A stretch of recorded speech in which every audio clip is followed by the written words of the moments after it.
अब यह क्वेश्चन देखिए कितना टफ है आप लोगों के लिए है। मैं वह क्वेश्चन लेकर के आया हूँ जो आप लोग नहीं जान रहे हैं। यह आपात किस देश के संविधान से लिया गया है? जो चीजें आई हैं हमारे संविधान में वो कहाँ से आई हैं? जय हिंद आप सभी को। जैसा कि आप लोग जान रहे हैं कि मेरे द्वारा इस समय आप लोगों को पॉलिटी और मूल विधि के सारे क्वेश्चंस कराए जा रहे हैं और इम्पोर्टेंट टॉपिक भी पढ़ाया जा रहा है। उसी क्रम में आज मैं संविधान का एक महत्वपूर्ण टॉपिक आप लोगों के लिए लेकर के आया हूं और मुझे अपना परिचय देने की आवश्यकता नहीं है। काहे कि आप लोग इतना हमके प्यार देते हो लोग ना कि ओकरे बारे में हमके अब बतावे की जरूरत नहीं थी। और कभी कभी भैया हमारा मन भी टूट जाता है कि वीडियो बनाऊं कि ना बनाऊं। और सबसे कठिन काम पता है क्या है? पढ़ना बहुत आसान काम है, पर यार आप क्या समझ रहे हो, आपके अंदर क्या इनपुट गया है, फिर क्या आउटपुट देना है और आउटपुट ऐसा देना है जैसे कि हमारे सभी भाइयों को समझ में आ जाए। तो यह देखिए छोटा टॉपिक है संविधान के स्रोत। आज का जो टॉपिक है संविधान के स्रोत। संविधान के स्रोत का मतलब यह हो गया कि हमारे संविधान में जो चीजें आई हैं, जैसा कि आप लोग जान रहे हैं प्रारूप समिति के अध्यक्ष डॉक्टर भीमराव अंबेडकर साहब थे।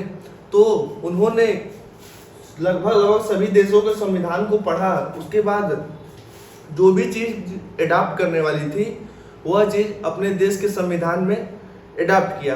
तो वो कहाँ से एडॉप्ट किया गया है? संविधान के स्रोत, मतलब कि जो चीजें आई हैं हमारे संविधान में वो कहाँ से आई हैं, इसी के बारे में आज हम लोग जानेंगे। और अगर आप लोगों की किस्मत अच्छी रही तो आप लोग को देखिएगा 2025 में जो यूपीएसआई का एग्जाम होगा उसमें यही कहीं से आप लोग को क्वेश्चन देखने को मिलेगा। बस ये रहेगा कि आप लोगों को भाषा थोड़ी सी कठिन दी जाएगी, इसीलिए मैं इसको थोड़ा सा कठिन बना करके ही लेकर आया हूँ कि यूपीएसआई में कैसे पूछेगा, तो आप लोग का माइंडसेट क्या काम करता है। और आप लोगों को मैं कुछ क्वेश्चन भी दूंगा जिसको आप लोग हमें कमेंट बॉक्स में जरूर बताइएगा। ठीक है ना भैया? आइए हम लोग शुरू करते हैं। तो टॉपिक है आज का संविधान के स्रोत। ब्रिटेन, मतलब ब्रिटेन के संविधान से क्या क्या चीज लिया गया है। आप लोग जान ही रहे हैं कि 1757 के बाद से अंग्रेजों ने हमारे देश पर शासन किया था, 1947 तक शासन किया था और हमारे देश पर अधिक प्रभाव अंग्रेजों का ही था। तो ज्यादा से ज्यादा चीजें ब्रिटेन से ही ली गई हैं। और भारत शासन अधिनियम आप लोग जान रहे हैं 1935, उसमें से लगभग 250 अनुच्छेद लिए गए हैं, पर ब्रिटेन से भी बहुत ज्यादा चीजें ली गई हैं।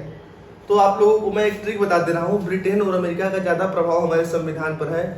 देखिए, राष्ट्रपति और न्यायालय से संबंधित कोई भी चीज अगर पूछ रहा है, अगर आप लोग को कुछ नहीं पता है तो आप लोग अमेरिका पर टिक मार सकते हो। पर यदि मंत्रिमंडल, लोकसभा, संसद के बारे में पूछ रहा है तो आप लोग ब्रिटेन पर मारोगे। ठीक है ना भैया? इतना आप लोग को क्लियर हो गया होगा। अगर नहीं पता है तो क्या क्या चीजें ली गई हैं। सबसे पहले तो आप लोग जान रहे हैं, ये तो बहुत आसान क्वेश्चन है कि संसद कहाँ से ली गई है। मंत्रिमंडल का जो जवाबदेही होती है सामूहिक रूप से वो संसद के प्रति होती है, नहीं लोकसभा के प्रति होती है। यह सब चीज तो आप लोग जान रहे होंगे, इसलिए इसको मैं लिख कर नहीं आया हूँ। मुझे जो कठिन लगा है वही लेकर के आया हूँ। देखिए, एकल न्यायिक प्रणाली। एकल न्यायिक प्रणाली का मतलब होता है कि जो अदालतें होंगी वो आपस में जुड़ी रहेंगी। जैसे कि कोई मामला आपका फंसता है तो पहले आप लोग जिला न्यायालय में जाते हो। जिला न्यायालय में अगर आप लोग केस हारते हो तो उसके बाद हाई कोर्ट जाते हो। हाई कोर्ट के बाद आप लोग सुप्रीम कोर्ट में जाते हो।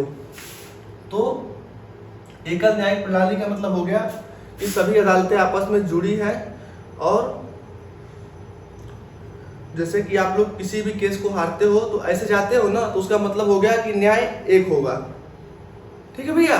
इसका मतलब यह हो गया है कि विधि निर्माण प्रक्रिया। विधि निर्माण प्रक्रिया का मतलब यह होता है कि हमारे देश में कानून कैसे बनेगा। विधि निर्माण प्रक्रिया का मतलब हमारे देश में कानून कैसे बनेगा। तो आप लोग जान ही रहे हैं कि सबसे पहले बिल लोकसभा या राज्यसभा में आता है, दोनों सदनों में पास होने के बाद राष्ट्रपति की जब दस्तखत हो जाती है तो वह कानून बन जाता है। तो देखिए, इसमें भी संसद से संबंधित चीज आ गई ना, तो यह ब्रिटेन से ली गई है। एकल न्यायिक प्रणाली कहाँ से ली गई है? ब्रिटेन से ली गई है। विधि निर्माण प्रक्रिया कहाँ से ली गई है? ब्रिटेन से ली गई है। राष्ट्रपति का औपचारिक प्रधानता। देखिए, मैं कठिन शब्द लेकर के इसलिए आया हूं कि यूपीएसआई में ऐसा ही पूछेगा। देखिए, अब राष्ट्रपति के बारे में यह पूछ दिया तो आप लोग कंफ्यूज हो जाओगे, सब लोग अमेरिका मार दोगे। राष्ट्रपति की औपचारिक प्रधानता का मतलब है कि जो सारा पावर होता है, आप लोग जान रहे हैं कि प्रधानमंत्री के हाथ में होता है और राष्ट्रपति के हाथ में उतनी शक्तियां नहीं होती हैं। ठीक है, उसी प्रकार ब्रिटेन में भी आप लोग यह जान रहे होंगे कि आज भी राजा महाराजा चलते हैं, और जैसे हमारे यहाँ राष्ट्रपति का पद है, वहाँ पर हेड ऑफ स्टेट वहाँ के राजा हैं, पर जो शक्तियां हैं वहाँ के भी प्रधानमंत्री के पास ही है। तो राष्ट्रपति की औपचारिक प्रधानता कहाँ से ली गई है? ब्रिटेन से ली गई है। ब्रिटेन में क्या है, राजा महाराजा तो हैं, लेकिन उनके पास शक्तियां नहीं है, जैसे कि भारत में भी यही चीजें हैं। इतना आप लोग को समझ में आ गया ना? यह चीज आप लोग जरूर लिख लीजिएगा, बहुत इंपॉर्टेंट चीज है, हो सकता है यूपीएसआई में आप लोग को देखने को ही मिल जाए। अब आयरलैंड के संविधान से क्या क्या चीजें ली गई हैं? राज्यसभा में 12 सदस्यों का मनोनयन। राज्यसभा में जो 12 सदस्य चुने जाते हैं राष्ट्रपति के द्वारा, वह चीज आयरलैंड के संविधान से ली गई है। राज्यसभा के सदस्यों का मनोनयन राष्ट्रपति के द्वारा किया जाता है, और हल उसके भी प्रत्येक कैटेगरी होती है, इसके बारे में डिटेल वीडियो बना दूंगा। तो वह किसके संविधान से लिया गया है? अब आप लोग के लिए एक क्वेश्चन पूछ रहा हूँ कि राज्य के नीति निर्देशक तो ये जो कि पूरा क्वेश्चन पिट चुका है, अब इसके आने का चांस बहुत कम है, फिर भी आप लोग बताएगा कि राज्य के नीति निर्देशक तत्व तो किस देश के संविधान से लिए गए हैं। ठीक है ना भैया, ये आप लोग के लिए क्वेश्चन है। अब राष्ट्रपति का चुनाव कैसे होता है, यह आप लोग के लिए क्वेश्चन है, और अनुच्छेद 52 से लेकर के 61 तक राष्ट्रपति के बारे में बताया गया है, और अनुच्छेद 72 में भी बताया गया है क्षमा, जो मृत्यु दंड से क्षमा देते हैं। तो इसी में पढ़िएगा आप लोग 52 से 61 तक अनुच्छेद। तो राष्ट्रपति का निर्वाचन की पद्धति कहां से ली गई है, मतलब उसकी प्रक्रिया क्या होगी, कि कौन कौन राष्ट्रपति के निर्वाचन में वोट देंगे, कैसे उनका चुनाव होगा, यह आयरलैंड के संविधान से लिया गया है। और आप लोगों को कौन सा अनुच्छेद देखना है, 52 से लेकर के 61 तक राष्ट्रपति के बारे में संपूर्ण चीजें इसी में दी गई है। ठीक है ना भैया, ये आप लोग जरूर देख लीजिएगा, ये आप लोग के लिए काम है, और हमको लिख करके बताते हो तो हमको लगता है कि लड़का पढ़ने में सीरियस है। अब आ जाते हैं अमेरिका। देखिए, आप लोग जान रहे हैं अमेरिका से मौलिक अधिकार लिया गया है, वह मैं नहीं लिख करके लाया हूँ, क्योंकि सब लोग जान रहे हैं। मैं वह क्वेश्चन लेकर के आया हूँ जो आप लोग नहीं जान रहे हैं। उद्देशिका मतलब प्रस्तावना। प्रस्तावना कहाँ से ली गई है? अमेरिका से ली गई है। अब यह क्वेश्चन देखिए कितना टफ है आप लोगों के लिए, कि भारतीय संविधान की प्रस्तावना, यह क्वेश्चन आया हुआ है, भारतीय संविधान की प्रस्तावना किस ऐतिहासिक दस्तावेज के प्रभाव को दर्शाती है? भारतीय संविधान की प्रस्तावना किस ऐतिहासिक दस्तावेज के प्रभाव को दर्शाती है? तो यह अमेरिका के संविधान के प्रभाव को दर्शाती है। जो भारतीय संविधान की प्रस्तावना है वह अमेरिका के संविधान के प्रभाव को दर्शाती है। यह चीज़ आप लोग को मालूम होनी चाहिए। अगर ये क्वेश्चन पूछ देगा तो 90% लड़के इसको गलत कर देंगे। बस आप लोग से वो लैंग्वेज टफ पूछेगा, बाकी चीज़ें यही सब रहेंगी आप लोग के सामने ही। ठीक है ना भैया? तो उद्देशिका का विचार कहाँ से लिया गया? उद्देशिका का मतलब प्रस्तावना अमेरिका से लिया गया है। स्वतंत्र न्यायपालिका, आप लोग जान ही रहे हैं कि हमारे देश में कार्यपालिका, न्यायपालिका और विधायिका तीनों अलग अलग हैं। तो स्वतंत्र न्यायपालिका है, इस पर किसी का कोई दबाव नहीं है, संसद भी नहीं दबाव बना सकती है। तो न्यायपालिका अमेरिका के संविधान से ली गई है, स्वतंत्र न्यायपालिका, यह आप लोग जरूर बता दीजिएगा। राष्ट्रपति व न्यायाधीशों को पदच्युत करने की प्रक्रिया। अब देखिए, राष्ट्रपति का महाभियोग क्वेश्चन पूछ सकता है, और आप लोग से भी मैं पूछ रहा हूँ कि राष्ट्रपति पर महाभियोग किस अनुच्छेद के तहत लगाया जाता है, और राष्ट्रपति व न्यायाधीशों को पदच्युत करने की प्रक्रिया यह भी अमेरिका के संविधान से ली गई है। और पदच्युत का मतलब हो गया कि महाभियोग, तो अनुच्छेद 61 में दिया गया है कि राष्ट्रपति पर महाभियोग कैसे लगाया जाता है। यह आप लोग हमको बताइएगा कि 61 में क्या प्रक्रिया दी गई है। अगर मैं बताऊंगा तो मैं बताऊंगा तब मैं राष्ट्रपति को पढ़ाऊंगा, ठीक है?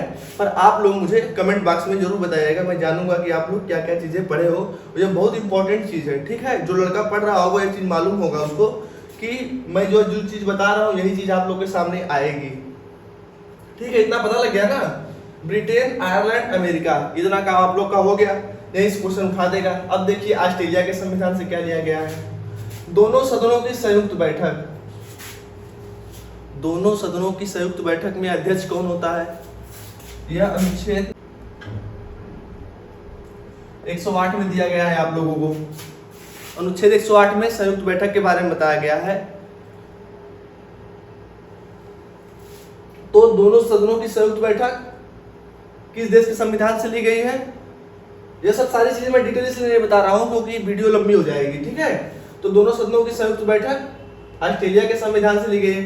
प्रस्तावना की भाषा, अब देखिए प्रस्तावना अमेरिका से, तब प्रस्तावना की भाषा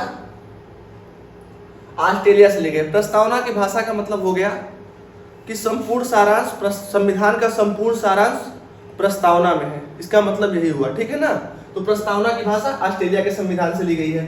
केंद्र और राज्य संबंध, केंद्र और राज्य संबंध का मतलब यह हो गया कि केंद्र और राज्य में आपस में लड़ाई ना हो, इसलिए अलग अलग विषय बांट दिए गए हैं। तो केंद्र और राज्य में संबंध ऑस्ट्रेलिया के संविधान से लिया गया। मतलब आप लोग जान ही रहे, समवर्ती सूची है, संघ सूची है, राज्य सूची है, सब में आपस में विषय बांटे हुए हैं। तो वही केंद्र राज्य संबंध के बारे में ऑस्ट्रेलिया के संविधान से यह चीजें ली गई है। इतना आप लोग जरूर पढ़ लीजिएगा भैया। समवर्ती सूची के बारे में मैंने जैसा आपको बताया, समवर्ती सूची का मतलब यह होता है कि संघ और राज्य के बीच में ऐसे विषय जिस पर दोनों लोग कानून बना सकते हैं। तो आप लोग यह मुझे बताइएगा कि कौन कौन से ऐसे विषय हैं जिसमें राज्य और संघ दोनों कानून बना सकते हैं, ठीक है ना भैया। कौन कौन से विषय में राज्य और संघ दोनों कानून बना सकते हैं, ये आप लोग के लिए क्वेश्चन है। मैं कमेंट बॉक्स में आपका इंतजार करूंगा। कनाडा से क्या क्या चीजें ली गई है? संघीय शासन प्रणाली, संघीय शासन प्रणाली। देखिए अमेरिका में क्या है कि राज्य जब राज्य चाहे तो अपने केंद्र से अलग हो सकते हैं, मतलब अमेरिका से अलग हो सकते हैं, पर भारत में ऐसा नहीं है। भारत में ये नहीं है कि उत्तर प्रदेश कल को कहे कि हम नया देश बना देंगे, जैसे पंजाब में हो रहा है कि हमें खालिस्तान चाहिए। तो यही बताता है कि संघीय शासन प्रणाली, कोई भी देश, कोई भी राज्य अपने देश से अलग नहीं हो सकता है। इसका कुछ इंग्लिश में भी है, फेडरेशन है कुछ ऐसा। तो संघीय शासन प्रणाली कनाडा से ली गई है। अब राज्यों में राज्यपाल केंद्र द्वारा, आप लोग जान रहे हैं कि राष्ट्रपति के द्वारा राज्यपाल को हर एक राज्य में नियुक्त किया जाता है। तो केंद्र के द्वारा ही राष्ट्रपति को नाम दिया जाता है कि इनको वहां पर भेजना है, इनको वहां पर भेजना है। और जिस तरह देश में राष्ट्रपति होता है उस तरह राज्य में राज्यपाल होता है। तो केंद्र के द्वारा ही क्या होगा, राज्यपाल को नियुक्त किया जाएगा। या किस देश के संविधान से है, या तो कनाडा के देश के संविधान से। यह सब सारी चीजें आप लोग रट जरूर लीजिएगा, एक क्वेश्चन देखने को मिल जाएगा, आराम से आप हल कर ले जाओगे। तो राज्यों में राज्यपाल केंद्र के द्वारा चुना जाता है, जैसा कि आप लोग जान रहे हैं। तो यह जो चीज आई वो किस देश के संविधान से आई है? वो कनाडा देश के संविधान से आई है, ठीक है। अब सुप्रीम कोर्ट का परामर्शी न्याय निर्णय, इसका मतलब क्या हुआ? इसका मतलब यह हुआ कि अनुच्छेद 143 में जब राष्ट्रपति को लगता है कि सुप्रीम कोर्ट से किसी विषय पर सलाह लेनी चाहिए, तो उस पर सुप्रीम कोर्ट राष्ट्रपति को सलाह देता है, यानी कि परामर्श देता है। पर राष्ट्रपति उस परामर्श को मानने के लिए बाध्यकारी नहीं है। राष्ट्रपति उस परामर्श को मानने के लिए बाध्यकारी नहीं है, वो मान भी सकता है, नहीं मान सकता है। तो सुप्रीम कोर्ट का परामर्शी न्याय निर्णय का मतलब यह हो गया, ठीक है ना भैया। तो यह चीज कहां से ली गई है? कनाडा से ली गई है। बहुत मोस्ट इंपॉर्टेंट चीज लेकर के आया हूं और आप लोग को मालूम होगा यह चीज, ठीक है। मालूम भी होगा, नहीं भी मालूम होगा। अब जापान से हम लोग क्या चीज लिए हैं? जापान से देखिए एक बहुत मोस्ट इंपॉर्टेंट चीज लिए हैं, विधि द्वारा स्थापित प्रक्रिया, अनुच्छेद 21। इसका मतलब यह हो गया कि जब सरकार को किसी भी व्यक्ति के जीवन या स्वतंत्रता को सीमित करना होगा तो वह अपने मनमाने ढंग से नहीं करेगी। जो विधि द्वारा स्थापित कानून होगा, मतलब जो कि कानून बनाया गया होगा, उसी के हिसाब से करेगी। यानी कि यदि किसी भी व्यक्ति को, जैसा कि आप लोग जान रहे हैं कि कोई अपराध किया है या फिर उसको गिरफ्तार करना है या उसके खिलाफ कोई भी कार्रवाई करनी है, तो वह कानून के हिसाब से होगी। ये नहीं कि सरकार उससे चिढ़ी हुई है तो मनमाने ढंग से करेगी। इसका मतलब यही हो गया। विधि द्वारा स्थापित प्रक्रिया का मतलब हो गया जब कि सरकार को कोई भी व्यक्ति की स्वतंत्रता और जीवन से संबंधित चीजों का यदि सीमित करना होगा तो वह विधि द्वारा स्थापित कानून के हिसाब से ही करेगी। यह चीज कहाँ से ली गई है? जापान से ली गई है। ठीक है भैया, इतना आप लोग को समझ में आ गया होगा। अब देखिए दक्षिण अफ्रीका से क्या लिया गया है। ये संविधान का संशोधन अनुच्छेद 368, इसको आप लोग पढ़ लीजिएगा। राज्यसभा के सदस्यों में निर्वाचन की प्रक्रिया, मतलब कि राज्यसभा के सदस्यों को कैसे चुना जाता है। यह आप लोगों से भी क्वेश्चन है कि राज्यसभा के सदस्यों को कैसे चुना जाता है, यह आप लोग बताइएगा। और देखिए दो चीज, राज्यसभा में सदस्यों का राष्ट्रपति के द्वारा मनोनयन किसके द्वारा किया जा रहा था? आयरलैंड के संविधान से लिया गया है। और यह देखिए राज्यसभा में सदस्यों का चुनाव कैसे होगा? यह दक्षिण अफ्रीका से लिया गया। देखिए कंफ्यूजिंग चीज है मनोनयन। ये देखिए 12 सदस्य के बारे में पूछेगा तो आयरलैंड, लेकिन जब सभी सदस्यों के बारे में पूछेगा, सभी सदस्यों के निर्वाचन के बारे में पूछेगा तो वह दक्षिण अफ्रीका होगा। क्या होगा? दक्षिण अफ्रीका। ठीक है भैया, इतना आप लोग को आई होप क्लियर हो गया होगा। और काफी अच्छी चीजें मैं लाया हूँ और मैंने अपने दम भर आप लोग को समझा दिया है। अब दो चीज और बता दे रहा हूँ, दो देश के बारे में। सोवियत संघ, यह देखिए 2021 में क्वेश्चन 2-3 बार उठा के पूछा गया था इसी के बारे में। प्रस्तावना में न्याय, प्रस्तावना में कितने न्याय दिए गए हैं? 3 न्याय दिए गए हैं, राजनीतिक, सामाजिक और आर्थिक न्याय दिए गए हैं। ठीक है भैया, तो यह पूछा गया था कि राजनैतिक, आर्थिक और सामाजिक आदर्श किस देश के संविधान से लिए गए हैं? राजनैतिक, आर्थिक और सामाजिक आदर्श किस देश के संविधान से लिए गए हैं? तो वह सोवियत संघ के संविधान से लिए गए हैं। ठीक है भैया, यह आप लोग को क्लियर हो गया होगा। मूल कर्तव्य 51 का, आप लोग मुझे यह बता कम है तो आप लोगों के लिए यह क्वेश्चन है। मूल कर्तव्य तो जाने रहे आप लोग, सिंपल सा क्वेश्चन है कि सोवियत संघ के संविधान से लिया गया है। पर आप लोग यह बताइए मुझे कि यह इंदिरा गांधी की सरकार के द्वारा किस संविधान संशोधन में और किस वर्ष मूल कर्तव्यों को जोड़ा गया था? इंदिरा गांधी की सरकार के द्वारा यह कब जोड़ा गया था और किस संविधान संशोधन के हिसाब से जोड़ा गया था? ठीक है भैया, इतना आप लोग को क्लियर होना चाहिए। अब आ जाते हैं हम लोग फ्रांस के बारे में कि फ्रांस से क्या क्या लिया गया है। तो सबसे अच्छा यही क्वेश्चन पूछता है आपसे, स्वतंत्रता, समानता व बंधुत्व। स्वतंत्रता, समानता व बंधुत्व, ठीक है ना। यह किस क्रांति से लिया गया है? तो यह फ्रांस की क्रांति से लिया गया है। ठीक है, यही क्वेश्चन आप लोगों से पूछे। गणतंत्रात्मक शासन का मतलब आप लोग जान ही रहे हैं कि जो भी हमारे देश का प्रमुख पद पर बैठेगा वो वंशानुक्रम पर नहीं बैठेगा, वो चुनाव के द्वारा बैठेगा। इसका मतलब यही हो गया गणतंत्रात्मक शासन का मतलब कि जो हेड ऑफ स्टेट होगा वह चुना जाएगा, इलेक्टेड होगा। ठीक है भैया, सिलेक्टेड नहीं होगा। ठीक है, इतना आप लोग को क्लियर हो गया होगा। जर्मन से आप लोग जान रहे हैं आपात लिया गया है। तो 3 प्रकार के आपात होते हैं, 352, 356 और 360। यह तीनों के बारे में आप लोग जरूर बताइएगा। और इसमें से आप लोग बताइएगा 356 तो हमेशा लगता रहता है, 352 एक बार लगा है और 360 एक को बार भी नहीं लगा है। यह है वित्तीय आपात। वित्तीय आपात है। और वित्तीय आपात किस देश के संविधान से लिया गया है? मतलब यह किस देश के संविधान से लिया गया है, या आप लोग हमको कमेंट बॉक्स में बताइएगा। आप लोग को वीडियो कैसा लगा है आप लोग यह बताइएगा। और मौज मस्ती तो होती रहेगी भैया। अगर तू जीवन में कामयाब हो जाइबा तो सब तो के पूछी, अगर तू निकम्मा और नकारा निकल गईला तो जेकर साथे तू आज घूमत हवा ते तोहके छोड़ के चल जाई, तू बैठ के रोबा और गाना गईबा। ठीक है भैया, इतना बतावे के रहला। ये चीज आप लोग छोटा सा चैप्टर था, क्लियर हो गया होगा। इसके बाद आप लोग को मैं मौलिक अधिकार बताऊंगा और भाग 1 भाग 2 संघ और राज्य नागरिकता, मौलिक अधिकार, राज्य के नीति निर्देशक तत्व, फिर संघ, फिर राज्य, यह सब सारे चैप्टर आपको संविधान में पढ़ा दूंगा।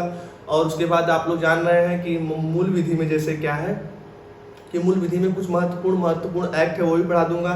फिर हिंदी, मैथ और रीजनिंग में कुछ टॉपिक आप लोग को बता दूंगा जिससे आप लोग की प्रैक्टिस काफ़ी ज़्यादा अच्छी हो जाएगी।